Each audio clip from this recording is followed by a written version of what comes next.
Dal 1925 l'Italia era tenuta col pugno di ferro da Benito Mussolini. Egli dichiarava di voler riportare l'Italia all'antica gloria dell'impero romano. Un tale Adolf Hitler si infatuò e decise di imitare il duce. Dopo un primo tentativo fallito nel 23, riuscì a prendere il potere nel 33. Anche egli mirava a riportare la Germania alla gloria perduta dalla Grande Guerra. Quindi abbiamo due paesi con ideologie e ambizioni molto simili. Perciò è normale che si possano alleare, giusto? Sbagliato! La Germania intendeva unire tutti i popoli germanofoni, di conseguenza anche quelli dell'Alto Adige, un territorio geograficamente italiano, ma abitato in maggioranza da germanofoni contrari allo Stato italiano. Infatti i timori italiani presero forma nel 1934, quando i nazisti austriaci tentarono il colpo di Stato. Il duce inviò truppe verso il Brennero in sostegno della Repubblica Austriaca e il colpo di Stato fallì. In seguito agli eventi appena accaduti, Mussolini si allineò con la Francia e il Regno Unito per contenere le ambizioni della Germania nazista di Hitler. Fu formato il fronte di Stresa, ma dalle controparti vi fu una scarsa collaborazione, perciò tale coalizione non prese mai forma. L'Italia possedeva da decenni due colonie dell'Africa orientale, l'Eritrea e la Somalia. Per completare il cerchio aveva tentato a fine Ottocento di conquistare l'Abissinia, subendo una disastrosa umiliazione ad Adua, un'onta difficile da rimarginare. Per vendicare tale umiliazione, Mussolini decise di invadere l'Etiopia. Ora, potrai anche essere un dittatore che controlla ogni singolo aspetto della vita della gente, ma non puoi iniziare una guerra come se niente fosse. Il popolo va convinto. E così la propaganda fascista cominciò a fare il suo lavoro. Vedete quel paese? Loro praticano ancora la schiavitù! Dobbiamo andare a liberare il popolo abissino che è oppresso dal suo imperatore! In questo contesto prese piede una canzone che diventerà la più famosa del periodo fascista, Faccetta Nera. Ma Mussolini odiava quella canzone e se leggete bene il testo capirete il perché. Purtroppo per lui la canzone divenne troppo famosa e non poteva essere più censurata. Nel frattempo iniziò l'invasione. No, che stai facendo? È una cosa crudele! È terribile! Fermati subito! Dissero i paesi che stavano colonizzando la quasi totalità dell'Africa. L'Italia fu sanzionata e subì un danno economico. Per compensare le perdite, la propaganda fascista invitò i cittadini ad offrire le proprie fedi nuziali in supporto della causa abissina. Tornando in Etiopia, dopo qualche mese di difficoltà, l'Italia riuscì a conquistare l'Abissinia, commettendo nefandezze e atrocità indicibili. Finalmente l'Italia ha il suo impero! E quindi il re d'Italia fu fatto imperatore. Sto ovviamente parlando di Sua Bassezza, volevo dire Sua Altezza Vittorio Emanuele III. Quello dell'Abissinia non fu l'unico conflitto dell'Italia. In Spagna scoppiò una guerra civile tra i repubblicani e i nazionalisti guidati da Francisco Franco. Mussolini supportò quest'ultimo inviando truppe. Dopo quasi 3 anni, la guerra fu vinta da Franco. A causa delle sanzioni, l'Italia si trovò isolata dall'Occidente e Hitler vide un'occasione riallacciando i rapporti con Mussolini. Eliminata la diffidenza dell'Italia, Hitler portò avanti l'unificazione con l'Austria, che passò alla storia col nome di Anschluss. La Germania occupò militarmente l'Austria e l'annetté. Ora la questione dell'Alto Adige passava direttamente tra Italia e Germania, e Mussolini temeva le ambizioni tedesche. Ma il Führer tranquillizzò il duce e gli assicurò che presto avrebbero trovato una soluzione. Per dare un ulteriore segnale di vicinanza coi nazisti, Mussolini promulgò le leggi razziali, che di fatto toglievano qualunque diritto fondamentale agli ebrei residenti in Italia. Il sovrano Vittorio Emanuele III firmò tali leggi, macchiando per sempre la dinastia dei Savoia. Hitler spostò le sue ambizioni verso i territori dei Sudeti, aree di montagna abitate da germanofoni ma che facevano parte della Cecoslovacchia. Hitler minacciò di invadere il paese, ma Francia e Regno Unito volevano evitare la guerra a qualunque costo sfruttando la diplomazia. Tale politica passò alla storia col nome di appeasement. E così a Monaco di Baviera si tenne una conferenza tra Regno Unito, Francia, Germania e Italia, con quest'ultima che fungeva da intermediario. E la Cecoslovacchia? Fuori da ascoltare. La conferenza sancì il passaggio dei territori sudeti alla Germania. La guerra era stata evitata e la pace trionfò. Da quella conferenza Mussolini fu interpellato come mediatore tra Germania e Occidente. E in quel momento si deve essere sentito uno statista fondamentale per la stabilità d'Europa. Hitler aveva ottenuto altri territori senza sparare un colpo e fu persino aiutato da quei codardi dell'Occidente e si convinse di averli in pugno. Ora, a questo punto potreste chiedervi: ma sono impazziti i francesi e gli inglesi? Stanno trattando con Hitler! Con Hitler! Sì, calma, lo so.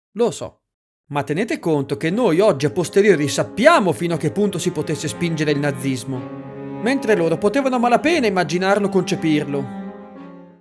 Inoltre, in uno Stato democratico è molto difficile convincere la popolazione a compiere azioni militari, soprattutto quando tutti hanno già vissuto gli orrori della Grande Guerra del 14-18.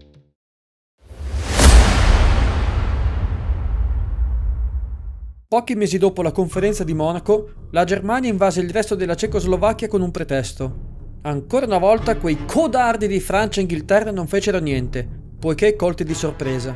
Ma stavolta avvisarono Hitler: se avesse tentato ulteriori annessioni territoriali, sarebbe stata guerra. Nel frattempo Mussolini decise di impossessarsi dell'Albania. 20 anni prima l'Italia aveva invaso Valona in modo da poter controllare l'ingresso nel mare Adriatico. Ma nel dopoguerra gli albanesi respinsero gli occupanti italiani. Come per l'Etiopia, il duce volle vendicare la sconfitta italiana e in una settimana riuscì ad occupare l'Albania. Per assicurarsi un alleato in caso di guerra, Hitler propose un patto d'alleanza con Mussolini. Entrambi erano consapevoli che nel giro di 3 o 4 anni sarebbe scoppiata una guerra contro la Francia e la perfida Albione, e che per preservare il potere Mussolini avrebbe dovuto allearsi coi teutonici. E così il duce firmò il patto d'acciaio, un patto sia difensivo che offensivo, in cui le due nazioni si sarebbero aiutate e consultate a vicenda. Come ulteriore segno di distensione, fu risolta la questione altoatesina. Hitler e Mussolini, da bravi estremisti, trovarono un compromesso che avrebbe soddisfatto tutti quanti. Cara Italia, noi riconosciamo il Sud Tirol come territorio italiano. Perciò dobbiamo convincere la gente del posto ad accettare la realtà dei fatti. Benissimo! Dunque, la vostra famiglia abita in questo territorio da secoli. Benissimo, potete rimanere qui. Ma dovrete rinunciare per sempre alla vostra identità e diventare italiani! Oppure potete mantenere la vostra identità. Ma dovrete lasciare le vostre case per sempre e venire in Germania! Scegliete pure, ma sappiate che una volta presa una decisione, non si torna più indietro! Oh, perfetto! La questione altoatesina è finalmente risolta in maniera pacifica e non violenta. Subito dopo l'annessione della Cecoslovacchia, Hitler puntò al corridoio di Danzica. Non sopportava che i cittadini tedeschi fossero isolati dallo Stato polacco e che una città tedesca come Danzica fosse una città-stato. E così si ripeté il copione usato con Austria e Cecoslovacchia, mettendo pressione alla Polonia. Francia e Regno Unito avvertirono Hitler: se avesse insistito, sarebbe stata guerra. Ma il Führer era convinto che quei codardi di occidentali non avrebbero fatto niente neanche stavolta. Tuttavia, per evitare una guerra su due fronti, si accordò in segreto con l'Unione Sovietica di Stalin. Ciao Unione Sovietica! Privyet Germania! Noi ci odiamo fino alla morte, ma la situazione in Europa sta precipitando. Che ne dici se mettiamo da parte le nostre divergenze e firmiamo un patto di non aggressione? Sarai anticomunista, sarai antisemita, sarai razzista verso di noi, ma sei il primo che fa offerte interessanti. Accetto! E così fu firmato il patto Molotov-Ribbentrop, un patto di non aggressione tra Germania e Unione Sovietica che spartiva i territori polacchi. Il 1 settembre 1939 la Germania invase la Polonia. Al contrario delle previsioni di Hitler, quei codardi di Francia e Regno Unito dichiararono guerra. Questo fu l'inizio della Seconda Guerra Mondiale.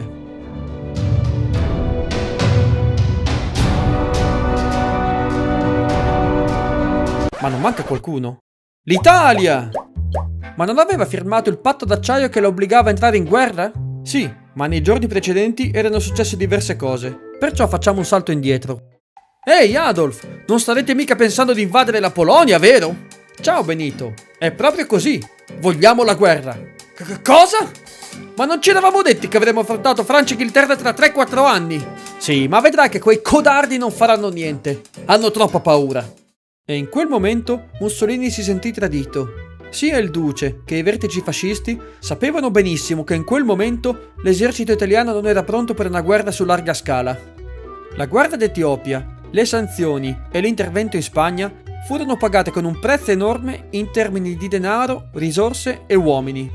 Inoltre negli ultimi anni c'erano state tantissime innovazioni militari che rendevano obsoleti i mezzi precedenti e l'Italia non aveva le risorse per stare al passo coi tempi. Il duce era convinto di essere pronto in 3-4 anni, ma aveva appena firmato il patto d'acciaio che lo obbligava a intervenire in aiuto della Germania e invece il Führer decise di accelerare i tempi. Perciò, che fare? Non c'era scelta, bisognava avvisare la Germania, ma con delicatezza. Ciao Adolf! Noi in questo momento non saremo pronti per una guerra. No, ma come? È solo che avremo bisogno di diverse materie prime. Benissimo, che cosa vi serve? Oddio, ti faccio sapere. Hitler decise di rinviare l'invasione di qualche giorno, in attesa delle richieste italiane. Presto! Dobbiamo compilare una lista infinita di materiali! Che non vi salti in mente di applicare alcun criminoso ottimismo! Fu compilata la lista del molibdeno. Una lista di materiali volutamente spropositata che era l'equivalente della produzione italiana di circa 2 anni. Ciao Adolf, ecco la lista! Cavolo, è un bel po' di roba! Ma quando vi servirebbe? Subito! E lì il Führer capì. L'Italia si stava chiamando fuori e ci rimase molto male. Va bene. Almeno non fate sapere in giro che non interverrete. Certo! E così l'Italia rimase neutrale. Ma la parola neutrale suonava debole e una persona forte come Mussolini non la poteva certo tollerare. Quindi la propaganda fascista inventò una definizione alternativa, non belligerante. Oh, ecco! Adesso suona molto meglio! C'è la parola guerra. In Germania molti pensarono: questi qua ci tradiscono come nella Grande Guerra! Germania e Unione Sovietica conquistarono la Polonia nel giro di un mese. Fu l'inizio delle atrocità naziste verso gli ebrei che tutti conosciamo bene, ma che non saranno argomento di questo video.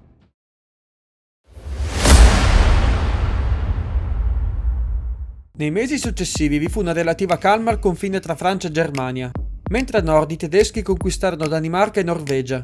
Questa fase fu chiamata la Guerra Strana. Infine Hitler decise che era arrivato il momento di invadere la Francia. Per aggirare l'imponente linea Maginot, i nazisti invasero Belgio e Paesi Bassi, ma a differenza della prima guerra mondiale, Hitler sfruttò l'elemento sorpresa. Un'offensiva per la foresta delle Ardenne, considerata impenetrabile dai francesi e quindi lasciata con poche difese. Invece i tedeschi penetrarono rapidamente la foresta e riuscirono ad accerchiare le truppe alleate. La Francia fu costretta ad arrendersi, mentre i britannici stavano organizzando una fuga disperata dalle coste di Dunkirk. Era appena successo l'impensabile! La Germania stava trionfando, la Francia era ormai annientata, Hitler stava per marciare indisturbato verso Parigi, inoltre il Regno Unito era in ritirata e forse avrebbe trattato per la pace. La guerra sembrava già arrivare verso la sua conclusione. Oddio! Devo entrare in guerra più presto! Altrimenti non mi rimarranno neanche le briciole! E così a Roma, il 10 giugno 1940, dal balcone di Palazzo Venezia, Mussolini tenne uno storico discorso che avrebbe cambiato per sempre il destino dell'Italia. L'ora delle decisioni irrevocabili. Combattenti di terra, di mare, dell'aria, ascoltate! La dichiarazione di guerra è già stata consegnata agli ambasciatori.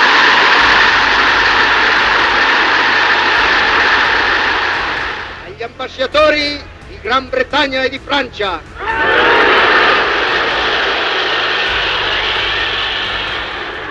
La parola d'ordine è una sola, categorica e impegnativa per tutti.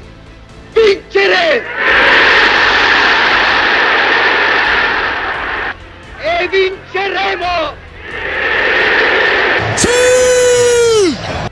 E così, come uno sciacallo, l'Italia attaccò dalle Alpi un paese già sconfitto in partenza. Questo fu l'inizio della Seconda Guerra Mondiale per l'Italia.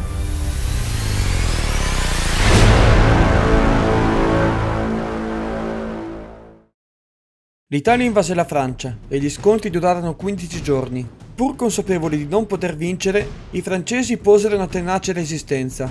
La vittoria italiana più significativa fu la presa di Mentone, confinante con Ventimiglia, ma in generale i risultati furono scarsi.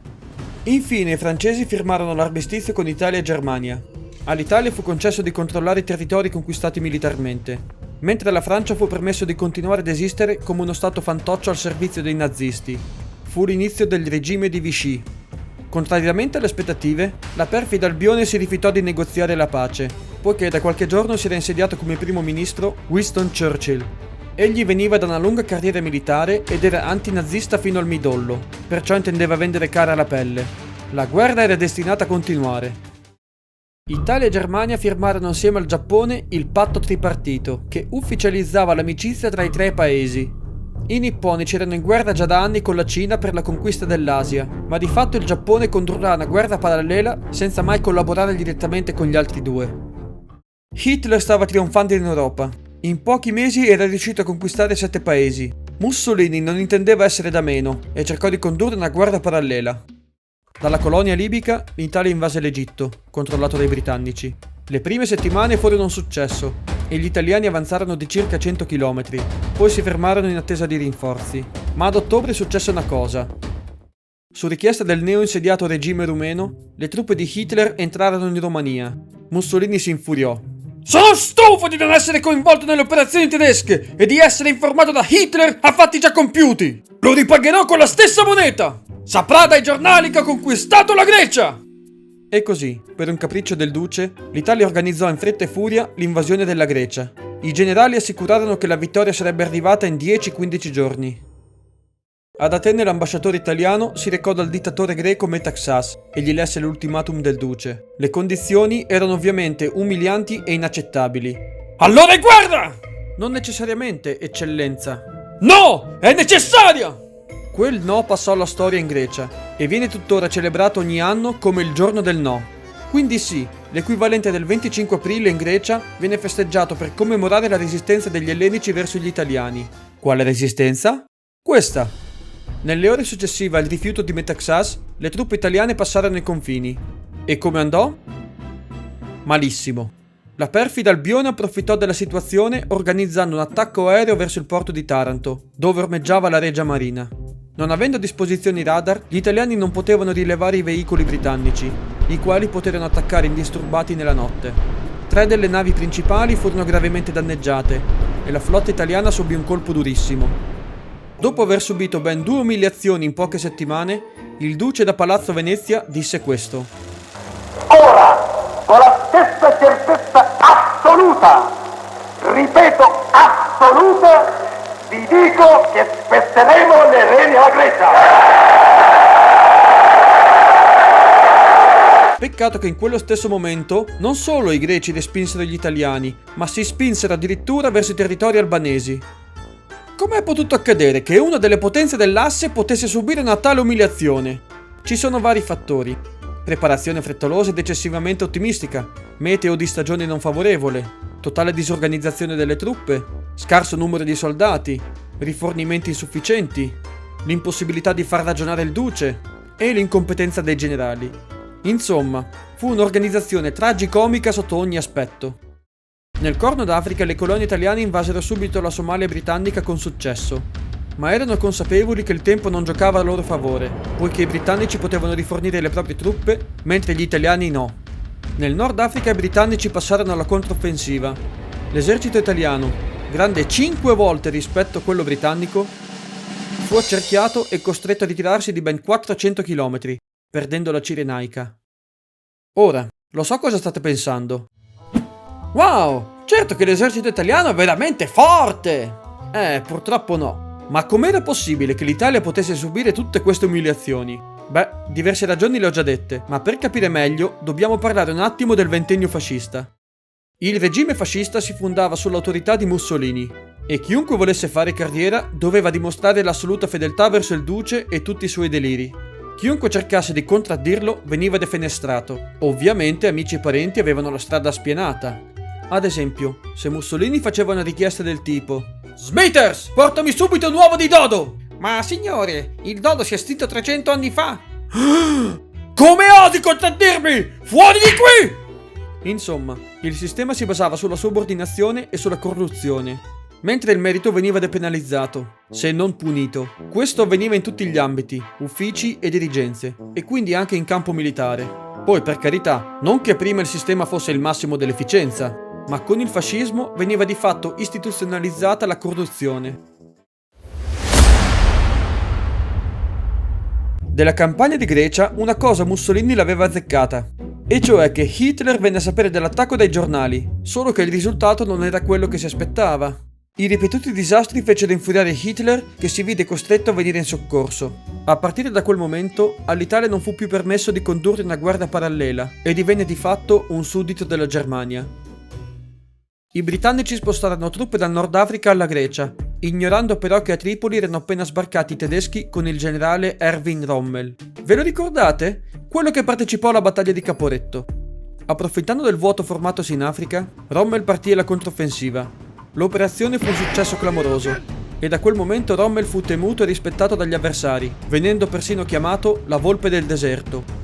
L'asse era avanzata fino ai confini con l'Egitto, ma dovette fermarsi per mettere sotto assedio la città portuale di Tobruk. Rommel non aveva una grande considerazione degli italiani, e in particolare dei vertici militari, ma ammise che con un'adeguata disciplina d'equipaggiamento i soldati si sarebbero fatti valere. I nazisti si resero conto che i britannici scorrazzavano troppo liberamente per il Mediterraneo, perciò fecero pressione agli italiani per rimediare al più presto. Era essenziale che l'attacco rimanesse celato, e l'ammiraglio italiano fece il possibile. Ma i britannici previdero le mosse e annientarono le navi italiane a Capo Matapan. Tra le file italiane si cominciò a pensare che vi fossero delle spie, mentre in realtà i britannici, grazie al progetto Ultra, al quale partecipò anche il matematico Alan Turing, erano riusciti a decifrare i messaggi inviati dalla macchina tedesca Enigma. Di conseguenza conoscevano le mosse del nemico in anticipo. Facile così! Ma l'asse come avrebbe potuto evitare di essere intercettata? Usando NordVPN! Con NordVPN potrai proteggere la tua navigazione internet ed evitare di essere spiato dalla perfida Albione occultando il tuo indirizzo IP, in modo che Alan Turing spostati proprio. Così se ti trovi nel fronte africano o quello greco, grazie alla Threat Protection potrai navigare e comunicare senza essere intercettato o infettato da malware del nemico. Inoltre ti potrai godere le serie TV disponibili solo in Italia o in altri paesi. E dopo essere stato al fronte devi organizzare le tue prossime vacanze? Spostando la tua localizzazione in un altro paese potrai trovare prezzi dei viaggi più vantaggiosi. Con NordVPN avrai un forte sconto nei primi 2 anni e avrai ben 4 mesi gratis aggiuntivi. E se la cosa non ti dovesse convincere, lo potrai provare per i primi 30 giorni e chiedere il rimborso totale. Insomma, che stai aspettando? Passa a NordVPN! Potrai trovare l'offerta su nordvpn.com/guido o nel link in descrizione. E se aderirai, mi aiuterai a produrre altri video storici di qualità e a portare avanti il mio canale. E ora torniamo al video. Hitler fece pressione a Ungheria, Romania e Bulgaria per aderire all'asse. Poi invase la Jugoslavia insieme a Italia e Ungheria. In una sola settimana il paese fu conquistato e trasformato in diversi paesi fantoccio. L'Italia occupò e annesse i territori sloveni e dalmati. Negli anni di occupazione di questi territori, l'Italia commise atrocità sulla popolazione locale, compiendo operazioni di pulizia etnica. Sin dall'inizio dell'occupazione della Jugoslavia si formarono movimenti partigiani per combattere l'asse. In particolare emersero i partigiani comunisti guidati da Josip Broz, conosciuto meglio come Tito. La Germania proseguì verso la Grecia, chiudendo la pratica in poche settimane contro un ormai sfinito esercito greco, e la penisola ellenica fu conquistata. La maggior parte dell'Europa era sotto il controllo o l'influenza nazifascista. Nel Corno d'Africa i britannici lanciarono un'offensiva decisiva. I soldati italiani, a corto di rifornimenti in quanto isolati, non ebbero altra scelta che arrendersi. L'Etiopia tornò in mano all'imperatore Selassie e i britannici liberarono il Mar Rosso dall'asse. Questo significava che gli statunitensi, ancora neutrali ma alleati coi britannici, potevano inviare le proprie navi piene di armi e rifornimenti proprio nel momento in cui Rommel stava avanzando.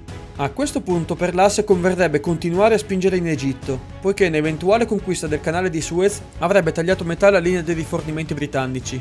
Ma Hitler non era dello stesso parere. Bah, chi se ne importa del fronte africano? Ormai gli alleati non rappresentano più una minaccia. Finalmente è arrivato il momento di annientare il vero nemico, l'Unione Sovietica! E così iniziò la più grande invasione terrestre della storia, chiamata Operazione Barbarossa, con un effettivo di 3.500.000 uomini. I primi mesi segnarono un successo clamoroso per la Wehrmacht. Grazie ai rapidi accerchiamenti, furono catturati milioni di soldati sovietici e l'avanzata procedeva inarrestabile per centinaia di chilometri. Nelle prime fasi dell'Operazione Barbarossa furono coinvolti tutti gli stati dell'asse, tranne l'Italia. Ti prego, fammi partecipare! No! Devi stabilizzare le situazioni in Grecia e Africa! Ti supplico! Anch'io voglio essere tra quelli che spazzeranno via il comunismo dalla faccia della terra! E va bene! Fu organizzato il corpo di spedizione in Russia, l'Oksir. Esso collaborò coi tedeschi a sud, nel Donbass. Nei primi mesi le operazioni italiane furono un successo. A nord il Terzo Reich era arrivato alle porte di Mosca. Con milioni di perdite e il nemico alle porte, tutti erano convinti che la fine dell'Unione Sovietica fosse imminente. Invece i sovietici resistettero con tenacia e, aiutati dall'inverno, riuscirono a spingere indietro i tedeschi. L'operazione Barbarossa non aveva raggiunto il suo obiettivo strategico, perciò tutte le operazioni in Europa orientale furono interrotte, comprese quelle italiane. Bisognava aspettare la primavera. In quel momento di pausa, l'esercito fu riorganizzato e rinforzato e fu formato l'Armir, Armata Italiana in Russia. L'armata contava circa 240.000 uomini. In Nord Africa i britannici poterono tornare a respirare. L'operazione Barbarossa aveva portato via la maggior parte delle truppe dell'asse. Malta veniva bombardata con minore frequenza e poté tornare ad essere una base offensiva, dalle quali partivano le navi per affondare i convogli nazifascisti. Approfittando del vuoto formatosi al fronte africano, Churchill ordinò di attaccare. I soldati italiani si batterono valorosamente, ma alla fine i britannici prevalsero e liberarono Tobruk dall'assedio. La Cirenaica era di nuovo in mani alleate. Nel Pacifico i giapponesi attaccarono a sorpresa gli Stati Uniti nel porto di Pearl Harbor, dove ormeggiava la marina. Il blitz ebbe successo e in risposta gli Stati Uniti dichiararono guerra al Giappone. Italia e Germania, in solidarietà con i nipponici, dichiararono guerra agli USA. Ora la guerra era veramente mondiale.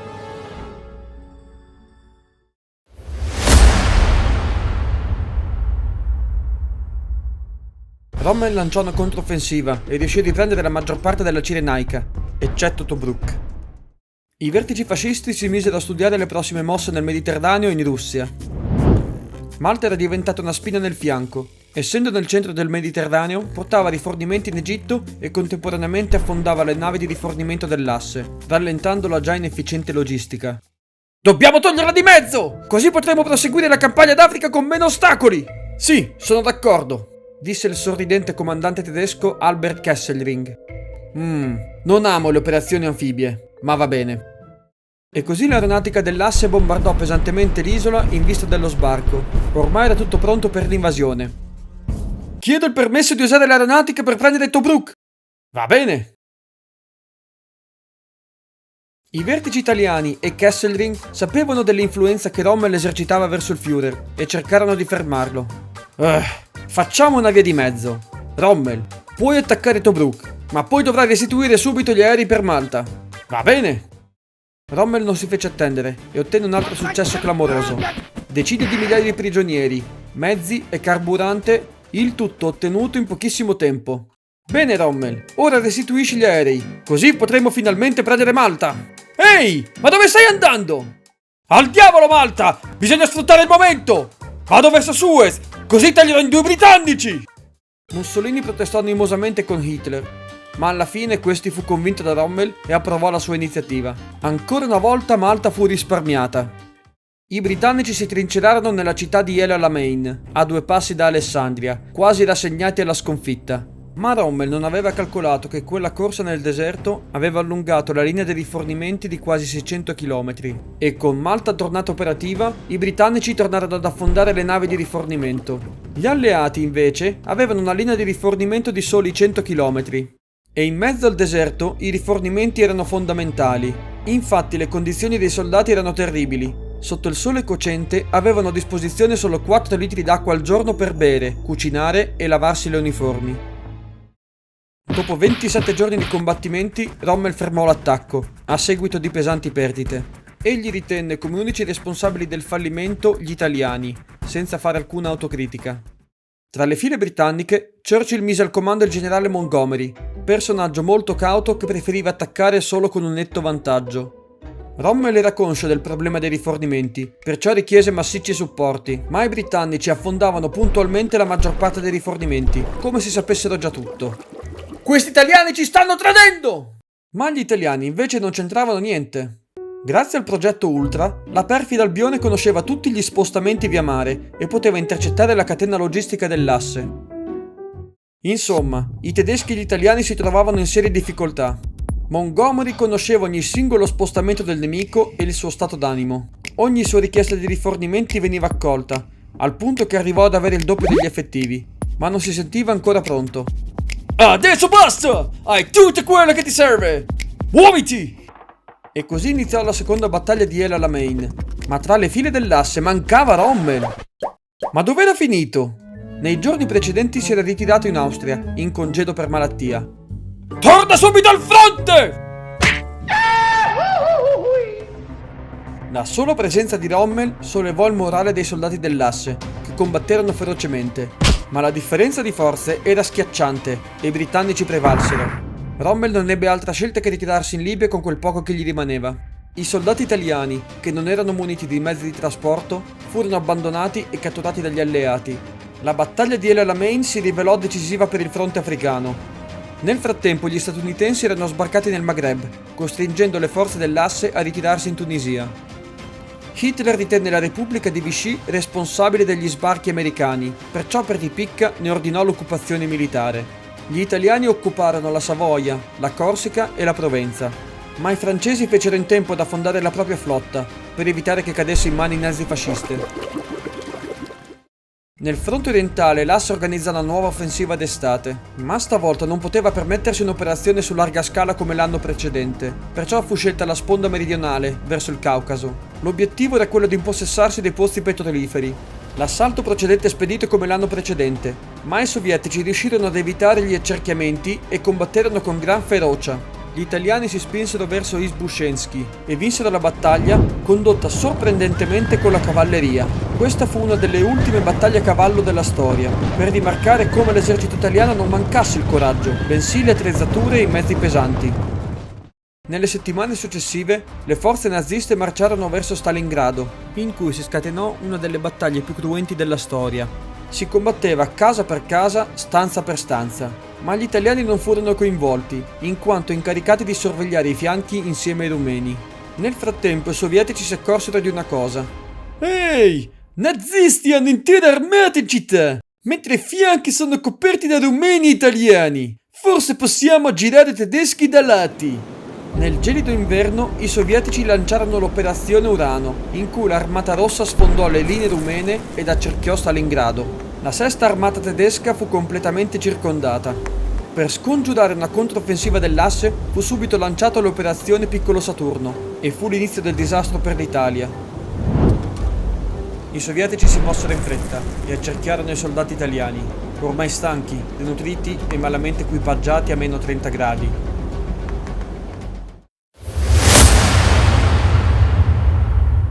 L'inizio dell'anno fu terribile per gli italiani.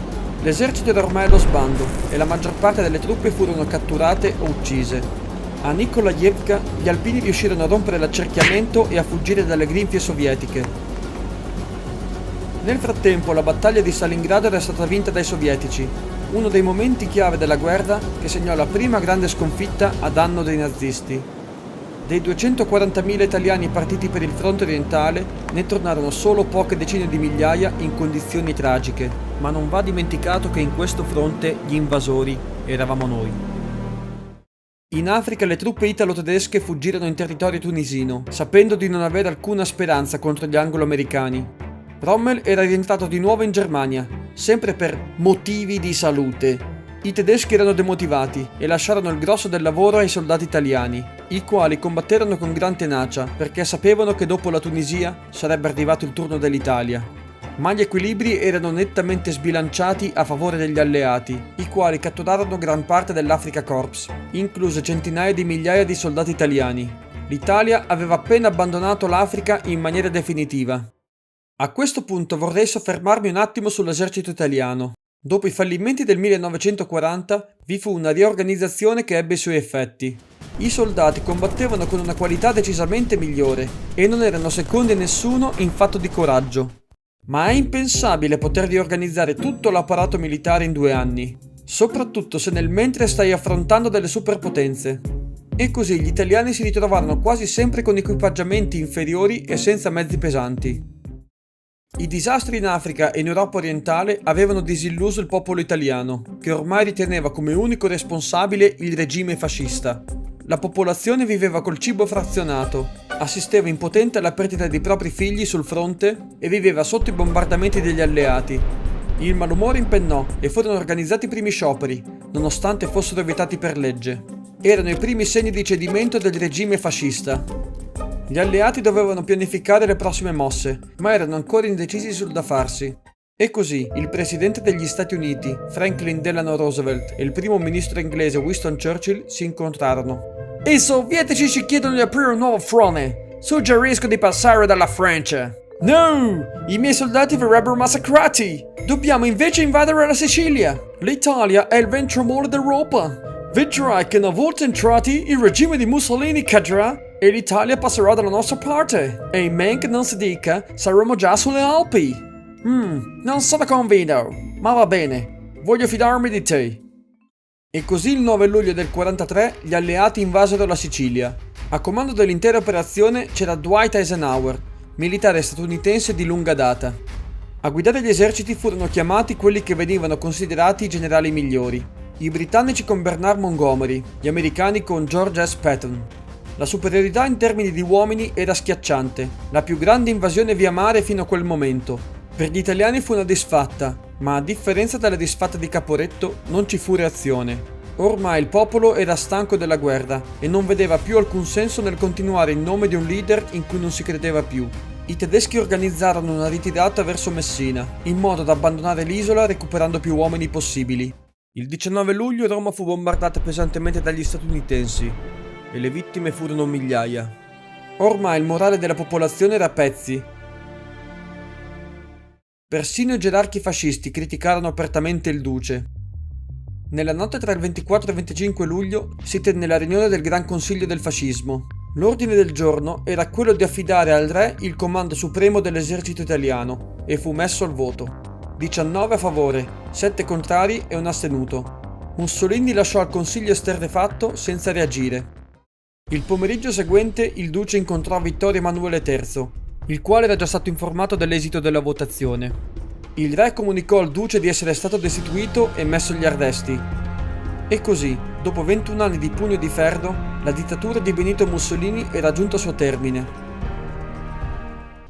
Al suo posto fu nominato il maresciallo Pietro Badoglio, un modo per dare una sorta di continuità dell'istituzione monarchica, eliminando l'etichetta fascista.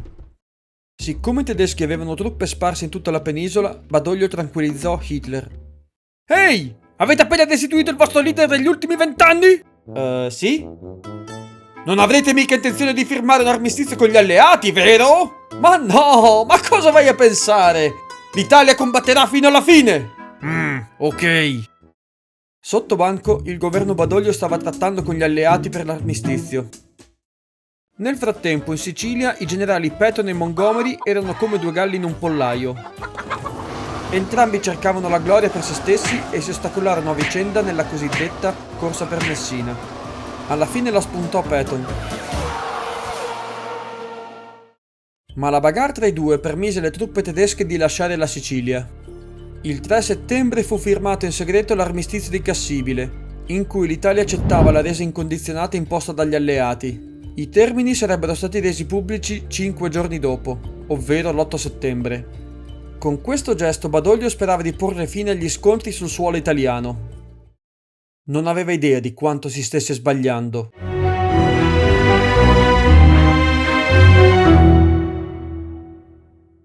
L'Italia aveva appena firmato l'armistizio di Cassibile, che sarebbe stato reso pubblico l'8 settembre. C'erano 5 giorni di tempo per prepararsi alle ritorsioni degli ormai ex alleati nazisti, le cui truppe erano sparse in tutta la penisola. Sempre lo stesso giorno gli alleati sarebbero sbarcati a Salerno, in modo da poter contenere i tedeschi. Oddio, non siamo pronti! Non penso che riusciremo a difendere la capitale dai tedeschi!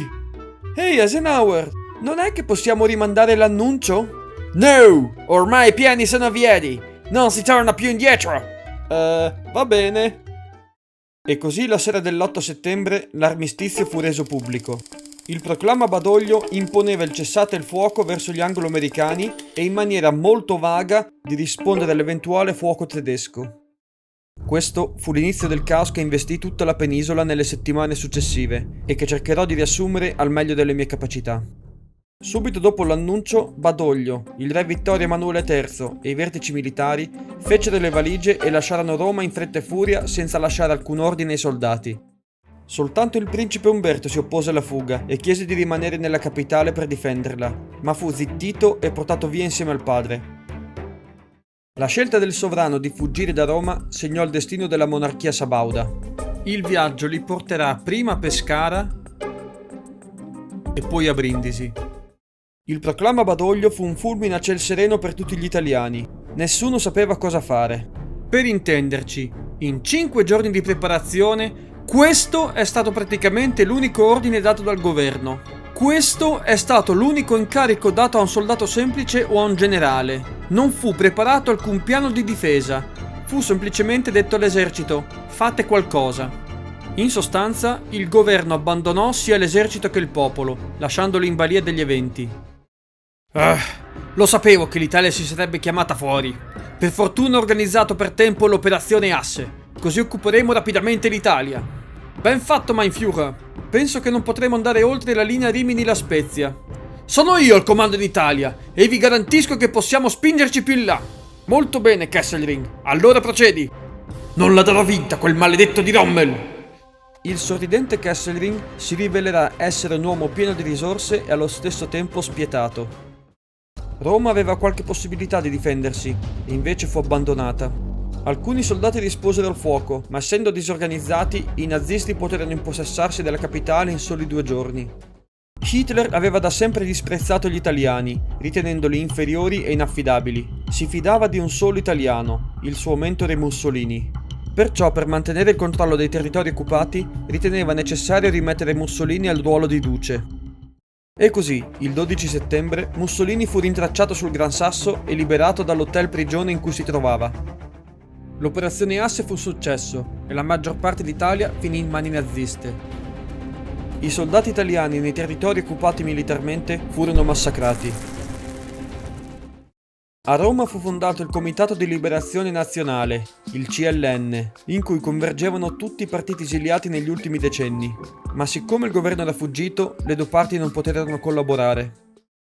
L'eco dell'8 settembre arrivò persino in Jugoslavia, dove la repressione dei movimenti partigiani comunisti subì giocoforza una battuta d'arresto. Il comandante Tito poté così partire alla controffensiva e nei 2 anni successivi riconquisterà progressivamente i territori perduti. Anzi, si spingerà persino nei territori italiani. Gli statunitensi sbarcarono a Salerno il 9 settembre, comandati dal generale Mark Clark, un giovane molto ambizioso.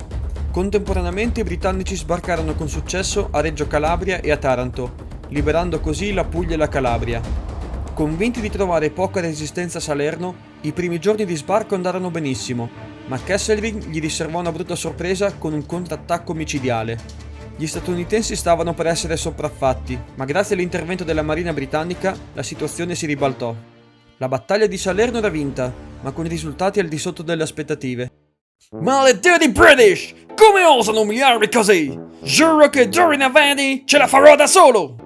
Approfittando dello sbarco a Salerno, i cittadini di Napoli si ribellarono ai nazisti e dopo 4 giorni di battaglie cittadine i tedeschi si ritirarono. Anche la Sardegna e la Corsica furono evacuate. Hitler mise Mussolini al comando del Nord Italia, formando uno stato fantoccio chiamato Repubblica Sociale Italiana, meglio conosciuta come Repubblica di Salò.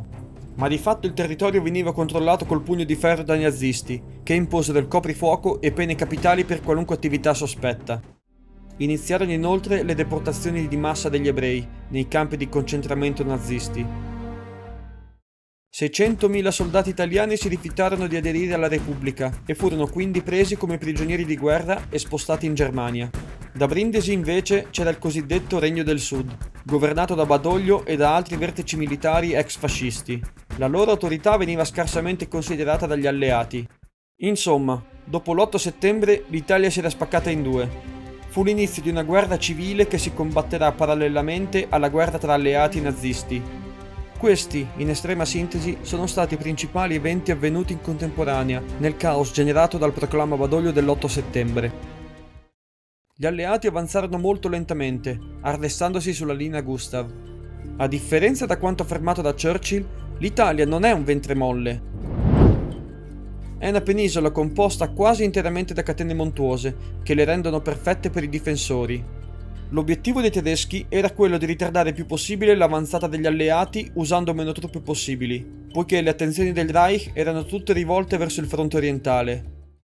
A Teheran si tenne una conferenza tra Churchill, Roosevelt e Stalin, in cui il leader comunista disse essenzialmente questo: Unione Sovietica combatte da 2 anni e mezzo contro forze nazifasciste, subendo milioni di perdite, e combatte ancora oggi con milioni di soldati. Voi invece state combattendo in Italia con qualche centinaia di migliaia di soldati. Dovete aiutarci! Dovete aprire un nuovo fronte in Francia in primavera! Yes, sono d'accordo. Era il mio piano fin dall'inizio. Ok, ma vedrete che presto crollerà il fronte italiano. E così iniziarono i preparativi per lo sbarco in Normandia, che sarebbe avvenuto 6 mesi più tardi. Il fronte italiano stava passando in secondo piano nel palcoscenico mondiale. Ma Churchill temeva che uno sbarco in Francia sarebbe stato un massacro per i suoi uomini e fece di tutto per evitarlo. Ehi, generale Harold Alexander! Visto che sei capo della campagna d'Italia, spingi più forte che puoi! Forse riusciremo ad annullare lo sbarco in Normandia! Ok.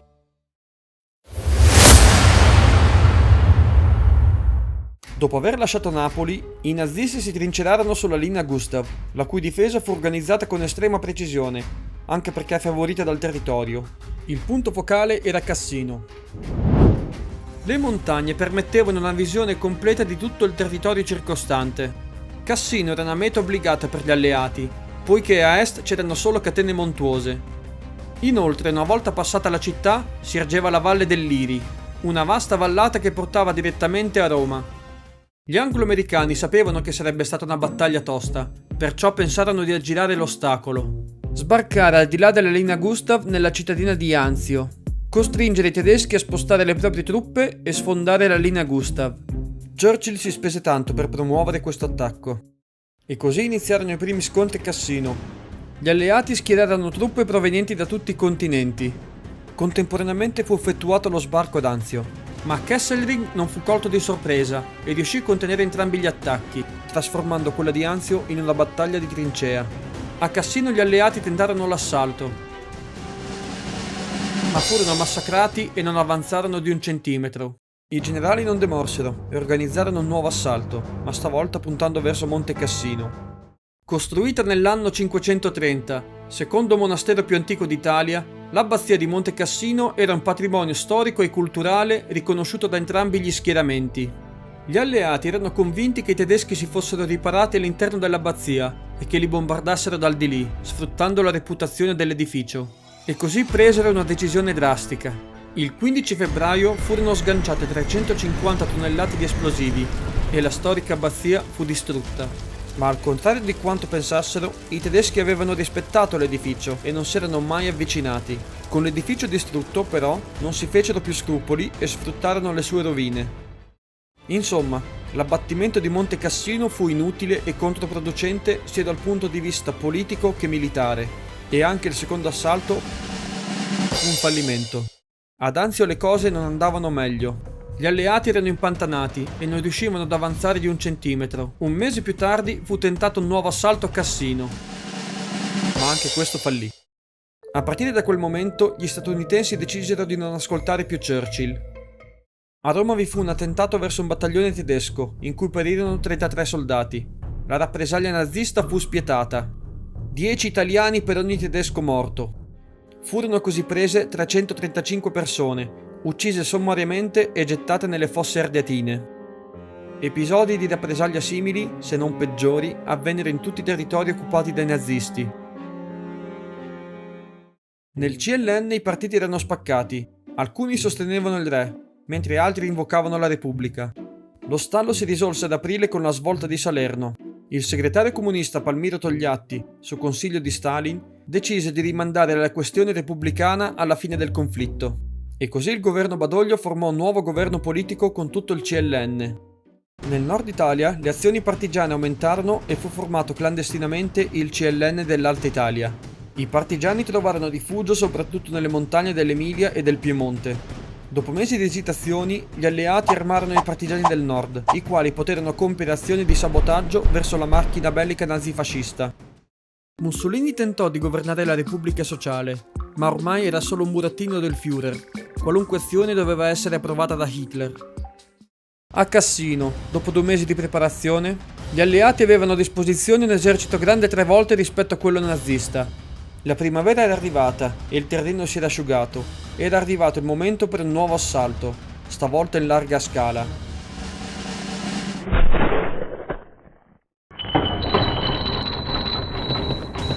Dopo 5 mesi di duri combattimenti, la linea Gustav fu finalmente sfondata e i tedeschi batterono in ritirata. Anche ad Anzio fu fatta breccia. Bene Clark, è il momento di attuare il piano! Muoviti a destra di Anzio e accerchi i tedeschi! Ok? Finalmente li abbiamo presi! Hey Clark, dove stai andando? Dopo mesi di sofferenza ad Anzio, è ora di prendermi la mia gloria! Invece di andare a est, Clark andò a nord. Come mai? Beh, perché in quella direzione c'era una piccola cittadina chiamata Roma, ormai abbandonata dai tedeschi. E così il 4 giugno Roma fu liberata dagli americani. Era la prima capitale europea ad essere liberata dalle grinfie nazifasciste. La notizia fece il giro del mondo e Clark fu acclamato dai cittadini come un eroe. Yes! Questo è il mio momento! Voglio godermelo fino in fondo! Datemi un altro giornale! Hey! What the hell? Perché non si parla più di me? 2 giorni dopo la liberazione di Roma era iniziato lo sbarco in Normandia, l'attacco anfibio più grande della storia. Il fronte italiano passò definitivamente in secondo piano. E che cavolo! Non mi hanno fatto godere il momento neanche per 2 giorni! Peccato che questo gesto di vanità di Clark permise ai tedeschi di fuggire a nord, allungando di fatto il conflitto in Italia. E c'è di peggio! Con lo sbarco in Normandia, gli alleati si sarebbero spesi di più sul fronte francese, a discapito di quello italiano. Nella capitale tornò il principe Umberto, nominato luogotenente da suo padre. Di fatto Vittorio Emanuele gli cedette il potere, pur senza abdicare. Il CLN andò da Badoglio e gli disse che era giunto il momento di restituire il potere ai rappresentanti politici.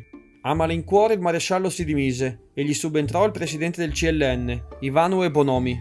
Nel nuovo governo parteciparono tutti i partiti del CLN, in modo da dare un senso di unità.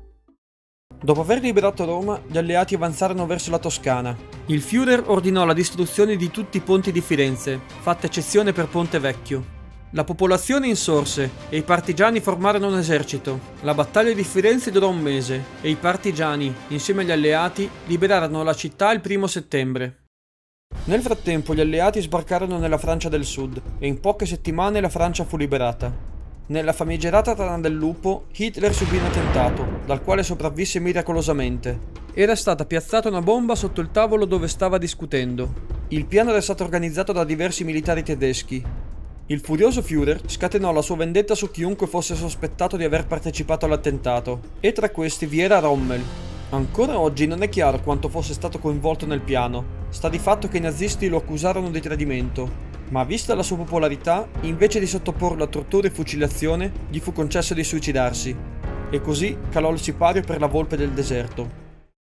I tedeschi avevano preparato con largo anticipo una nuova linea difensiva, la linea gotica.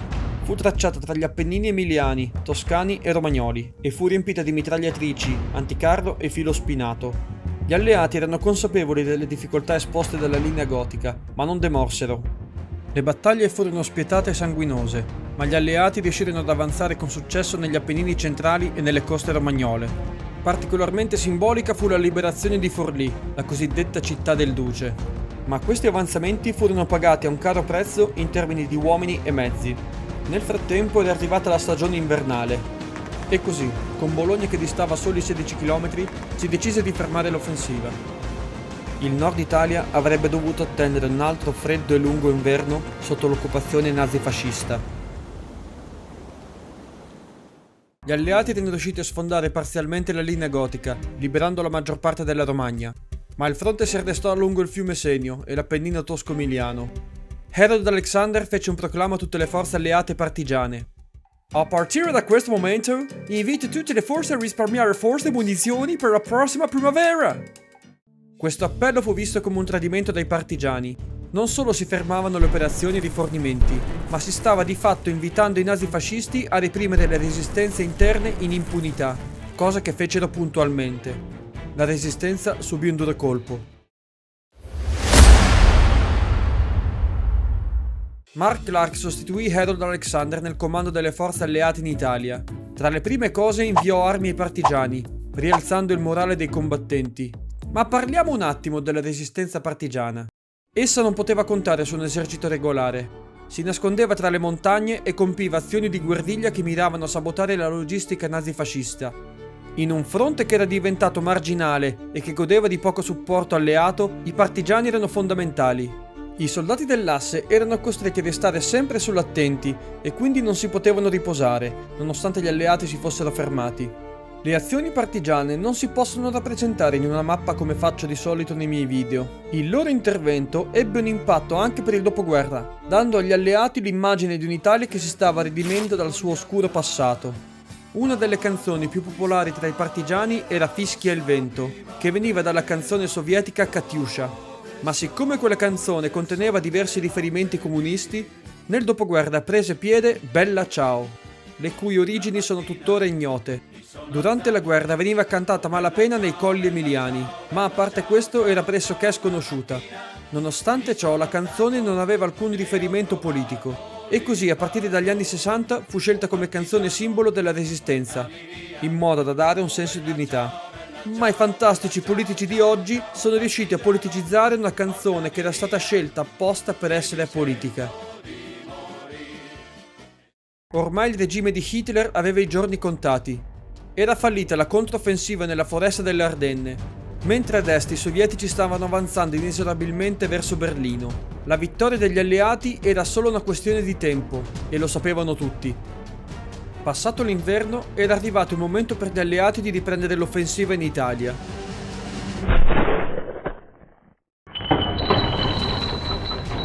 Lo sfondamento fu quello decisivo, e gli anglo-americani avanzarono rapidamente lungo la pianura padana. I tedeschi ormai non avevano più le forze per continuare e pensavano solo alla ritirata. Come data simbolica della liberazione fu scelto il 25 aprile, giorno in cui il CLN fece proclama al popolo di ribellarsi al nemico con la voce di Sandro Pertini. Sempre lo stesso giorno i tedeschi evacuarono Milano e la città fu liberata. Mussolini fuggì insieme agli ultimi fedeli verso nord. Nei giorni successivi, mentre tentava di confondersi tra i tedeschi, fu catturato dai partigiani. Il CLN aveva già emesso una condanna a morte per l'ex duce, per evitare che potesse essere catturato e sfruttato politicamente dagli alleati. E così il 28 aprile, in circostanze ancora oggi poco chiare, Mussolini fu giustiziato dai partigiani insieme alla sua amante Claretta Petacci. Il giorno successivo il suo corpo fu esposto a Piazzale Loreto testa in giù, subendo gli sfoghi e le ire della folla. In una Berlino assediata dai sovietici e prossima alla capitolazione, Hitler venne a sapere del destino del duce e decise che non avrebbe subito la stessa sorte. Perciò si suicidò nel suo bunker e ordinò che il suo corpo venisse bruciato. E così calò il sipario per i due dittatori. Ma la guerra non era ancora finita. Con un'Italia malconcia e gli alleati impegnati, il generale francese Charles de Gaulle vide un'occasione. Dopo la pugnalata alle spalle dell'Italia del 1940, è finalmente arrivato il momento di vendicarci! Annetteremo la Valle d'Aosta alla Francia! E così i francesi marciarono verso Aosta. Le truppe italiane del posto si misero in difesa per contenere i francesi e inviarono un telegramma al neopresidente statunitense Harry Truman. Appena ricevuta la notizia, Truman si infuriò e ordinò a de Gaulle di ritirarsi. Il francese non intendeva mollare, ma in seguito alla minaccia di vedersi privare i fondamentali rifornimenti americani, dovette cedere. I transalpini tornarono ai propri confini. I partigiani jugoslavi, guidati dal comunista Tito, riuscirono a respingere le forze dell'asse da soli. Negli ultimi 2 anni approfittarono della crisi in Italia per vendicarsi delle atrocità subite negli anni precedenti, macchiandosi a loro volta degli stessi crimini. Furono così commessi i massacri delle foibe a danno della popolazione civile italiana residente nell'Istria e nella Dalmazia. Una pagina tragica della storia italiana a cui questo video non potrà mai rendere giustizia. Tito intendeva prendere Trieste, città un tempo facente parte dell'impero austro-ungarico con una significativa comunità slovena, perciò ne ordinò l'occupazione.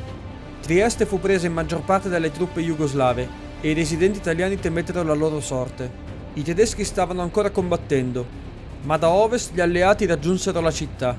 Alla vista delle truppe neozelandesi, i tedeschi si arresero e la città subì un'occupazione militare congiunta tra alleati e jugoslavi. Churchill in seguito commenterà: siamo riusciti ad infilare un piede nella porta! Il 2 maggio 1945 terminarono gli scontri in tutta la penisola. Nei giorni seguenti la Germania, la cui capitale Berlino era ridotta a un cumulo di macerie, firmò la resa incondizionata e gli scontri cessarono in Europa. 3 mesi più tardi, dall'altra parte del mondo, il Giappone si arrese agli statunitensi in seguito ai bombardamenti nucleari di Hiroshima e Nagasaki. La seconda guerra mondiale era finita.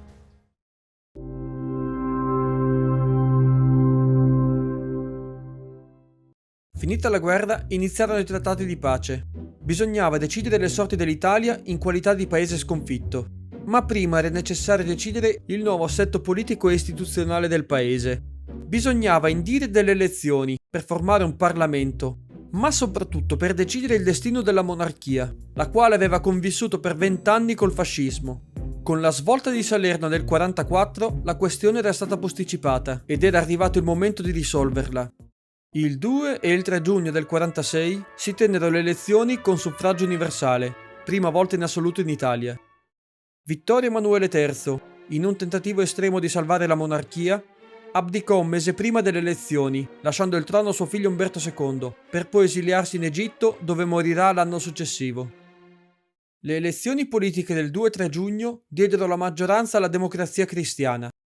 Nel referendum istituzionale, invece, col 54% delle preferenze, vinse la Repubblica. Umberto II non riconobbe subito il risultato, ma rendendosi conto che una monarchia non può sopravvivere con poco più del 50% dei voti, si rassegnò. Per evitare una guerra civile che avrebbe portato ulteriore sofferenza al popolo italiano, decise di lasciare temporaneamente l'Italia finché le tensioni non si fossero spente. Non poteva certo immaginare che nella Costituzione repubblicana sarebbe stato messo un articolo che vietava ai discendenti maschi dei Savoia di mettere piede sul suolo italiano. E così l'Italia divenne la Repubblica che conosciamo tuttora. Come inno nazionale provvisorio fu scelto un canto che era stato scritto e composto 100 anni prima, il Canto degli Italiani di Mameli e Novaro, il quale sostituì la ormai obsoleta Marcia Reale. A 74 anni dalla sua morte, il sogno di Mazzini divenne finalmente realtà. Era appena nata la Repubblica Italiana! A capo del governo vi era Alcide De Gasperi, trentino di nascita nell'allora impero austro-ungarico, diventato poi capo della DC. Ora che l'Italia aveva un nuovo assetto politico, era arrivato il momento di affrontare i processi post-bellici. De Gasperi partecipò alla conferenza di pace di Parigi sapendo che, in quanto nazione sconfitta, l'Italia avrebbe dovuto cedere dei territori. Tutte le ex colonie furono assegnate agli alleati, con la sola eccezione della Somalia, che ebbe un'amministrazione fiduciaria da parte dell'Italia per 10 anni. Nel confine francese le perdite furono contenute. Furono ceduti 4 passi di montagna e a sud i comuni di Briga e Tenda.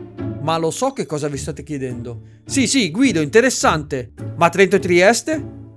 Trento rimase in mani italiane. Per quanto riguarda l'Alto Adige e Sud Tirol, De Gasperi si accordò con la risuscitata Repubblica d'Austria. Il territorio rimase l'Italia e agli abitanti fu concessa una forte autonomia, oltre alla tutela della lingua e della cultura germanofona del territorio. La questione più spinosa si trovava ancora a est.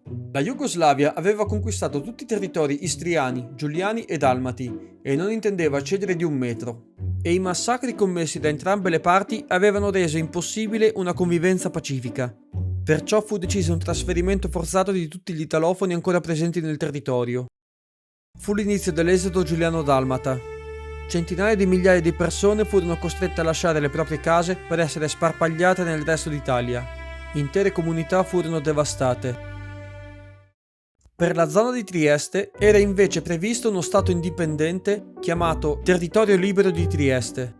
Esso era diviso in due zone. La zona A, che comprendeva Trieste, era amministrata dagli alleati, mentre la zona B dalla Jugoslavia. Ma di fatto non riuscì mai a concretizzarsi completamente a causa delle tensioni scatenatesi nel territorio. Lo stallo si risolse solo nel 1954. La zona A fu riassegnata all'Italia, mentre la zona B passò alla Jugoslavia. E così tutte le contese territoriali furono chiuse e l'Italia assunse la forma che conosciamo oggi. Oltre ai confini si svolsero i processi sui crimini di guerra. I più importanti gerarchi e generali nazisti furono processati a Norimberga e la maggior parte fu condannata a morte. Il sorridente Kesselring non scampò al tribunale militare.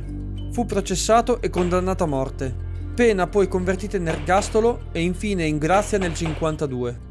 E per quanto riguarda i crimini di guerra compiuti dagli italiani? A differenza di Germania e Giappone, i generali e i gerarchi fascisti non furono mai processati per gli spietati crimini commessi nelle ex colonie e nei territori occupati. Vi sono essenzialmente due ragioni.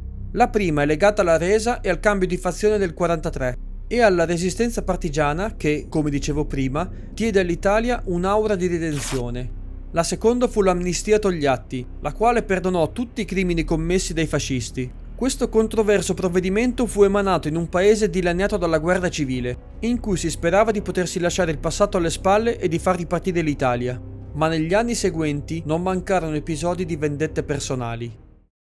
Il mancato processo ai crimini di guerra impedì agli italiani di avere piena consapevolezza delle proprie azioni. Si creò così il mito degli italiani brava gente, ovvero un qualcosa del tipo: ma sì, in fondo noi non siamo mai stati dei guerrafondai, non siamo stati così cattivi come gli altri. Queste credenze resistono tuttora e sono purtroppo lontane dalla realtà. Come in praticamente tutte le cose della vita, non esiste un bianco o nero, ma infinite sfumature di grigio. Nella seconda guerra mondiale fummo sia le vittime che i carnefici. Solo se ricorderemo tutte le sfaccettature potremo crescere come popolo. È fin troppo facile ricordare solo le cose che ci convengono. Nel territorio italiano persero la vita centinaia di migliaia di soldati venuti da tutto il mondo per liberare il nostro paese. Le loro spoglie riposano in cimiteri sparsi in tutta Italia. Il bilancio delle vittime italiane nella seconda guerra mondiale tra militari e civili è di circa 500.000. Ma prendete questo numero con le pinze, si tratta solo di una stima. Paradossalmente, la seconda guerra mondiale fu meno sanguinosa della prima, ma gli scontri avvennero in tutta la penisola, causando morte e distruzione in quasi tutte le città. Ancora oggi vengono fatti brillare in tutto il territorio ordigni esplosivi dell'epoca. Nel dopoguerra la neonata Repubblica fu ricostruita e nei decenni successivi vide un boom economico unito a un periodo di pace e prosperità che non vedeva da secoli. Più o meno.